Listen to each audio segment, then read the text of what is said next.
Kwenye shule ya Mwalimu Nyerere Kibaha kwa ajili ya mafunzo ya uongozi.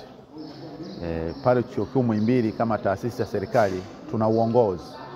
Ukianzia kwangu kama makamu mkuu wa chuo, lakini nina manaibu makamu mkuu wa chuo, nina rasi wa ndaki principals, na wakuu wa schools ambao ni deans, na wakurugenzi wa directorate, lakini na wakuu wa vitengo. Kwa hiyo hapa tuko 37 jumla viongozi pale chuo cha MUHAS.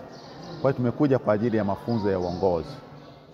Katika mipango mikakati yetu ya chuo katika kuboresha utendaji, mkakati mmoja wapo ni kujengea viongozi uwezo wa kuongoza na kuendesha taasisi.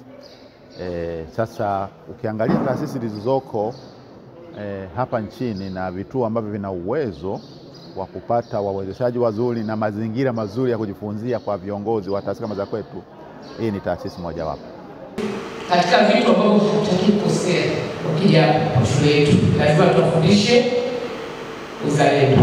Ndio maana topic ya kwanza kwa mheshimiwa kwa darasa sio tumeonyeshwa inaongelea kuhusu nationalism, pan-Africanism ambayo ni maimuni, national interest na national security. Sisi tunasema kwamba na hasa kwa nyuma daktari na watu wanafanya kwenye sekta ya afya, swala la uzalendo na hasa swala la security ni muhimu sana, kwa sababu swala la dawa yote tumeona katika COVID, hatuna hakika COVID kwamba ilikuwa kweli ni Mungu au ya kutengeneza.